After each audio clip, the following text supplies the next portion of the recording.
वादों की आंधी बन चुके हैं। विदेशी दोस्त हों, विदेशी एजेंसियां हों, विदेशी चैनल हों या फिर विदेशी जमीन हो, किसी का भी दुरुपयोग करके भारत को बदनाम करने का कोई मौका नहीं छोड़ रहे। मुझे लगता है अपनी नाकामियों को छिपाने के लिए एक सुनियोजित तरीके से विदेशी सरजमीन से राहुल गांधी जी ने भारत को बदनाम करने का ठेका ले रखा है। उनकी भाषा, उनके विचार, उनकी कार्यशैली सब कुछ संदिग्ध सी है। और अगर ये पहला समय नहीं, ये बार बार राहुल जी ने किया है। जब कोविड-19 पैंडेमिक आया तब भी भारत की वैक्सीन पर प्रश्नचिन्ह खड़ा किया। कहीं से अतिक्रमण हुआ तो जाके राहुल गांधी जी ने भारत की सेना की ऊपर प्रश्नचिन्ह खड़ा कर दिया और जाकर चीन के अधिकारियों के साथ जाकर बैठ गए।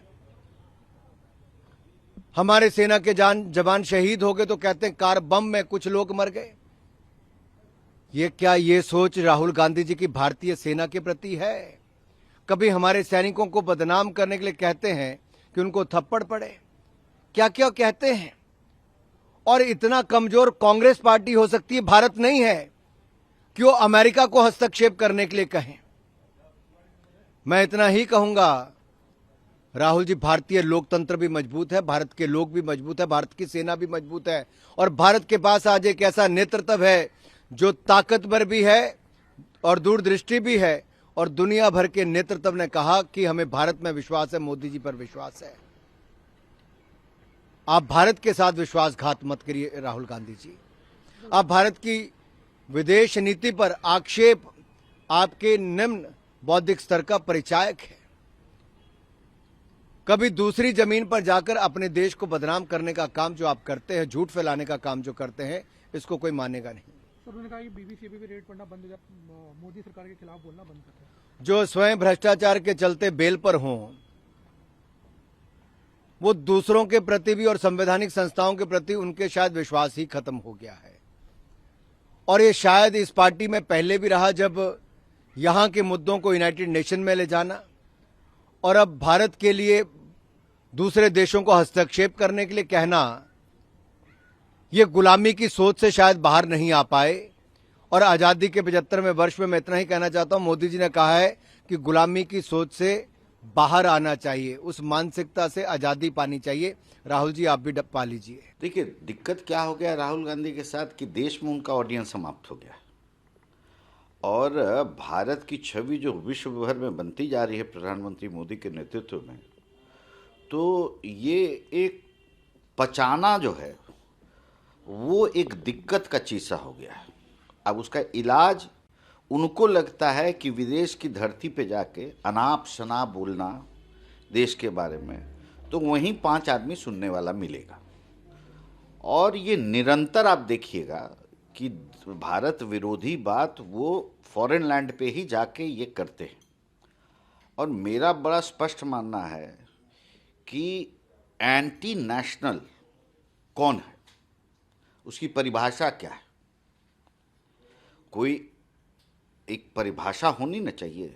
जैसे गरीब की क्या परिभाषा है, तो एंटी नेशनल की क्या परिभाषा है, क्या मापदंड है उसका। ये तो राष्ट्र विरोधी काम कर रही है। आपने अगर ठीक से कैम्ब्रिज में इनका स्पीच देखा होगा तो ये कहे कि minority is not wanted in India. कहाँ ऐसा माहौल है पूरे भारत में?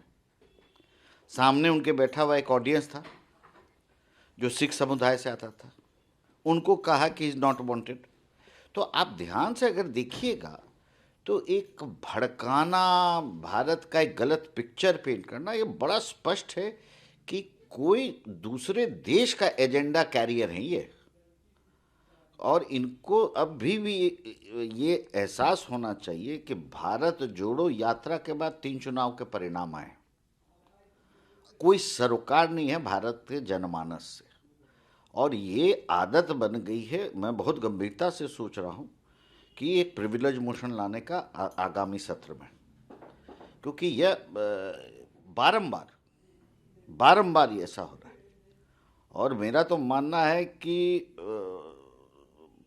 पूज्य जवाहरलाल नेहरू जी, सरदार पटेल जी, जो लोग कांग्रेस को बनाया था, लोग उनकी आत्मा भी है सो रोती होगी जब इस तरह की बात इनका सुनते होंगे। ये आपने अभी कहा कि प्रिविलेज मोशन आप लाएंगे, राहुल गांधी मैं बहुत गंभीर गंभीरता से इस पर विचार कर रहा हूं कि आने वाले सत्र में कि इस मोशन को मैं लाऊं, अडॉप्ट करूं, मूव करूं, क्योंकि आखिर ये एक परिभाषित होना पड़ेगा ना। मणिशंकर अय्यर जाते हैं तो एक देश में ही करते हैं, राहुल जी जाते हैं तो कभी यहाँ लेक्चर दे रहे हो ना। अब पूरा कंटेंट आप देखिएगा तो एकदम देश विरोधी है। तो who is anti national? What is the definition of being an anti national?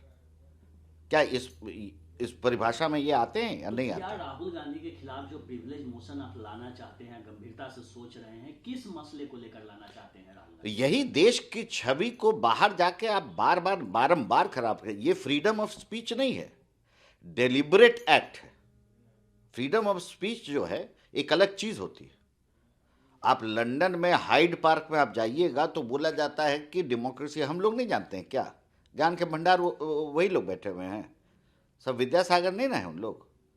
Hyde Park में आज से नहीं, एक परंपरा है, वहां पर फ्री स्पीच का एक जगह, एक स्थल है।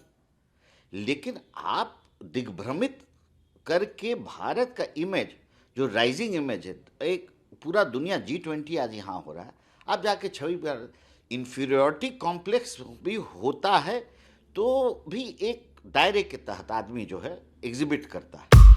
लेटेस्ट खबरों के लिए सब्सक्राइब करें हमारा YouTube चैनल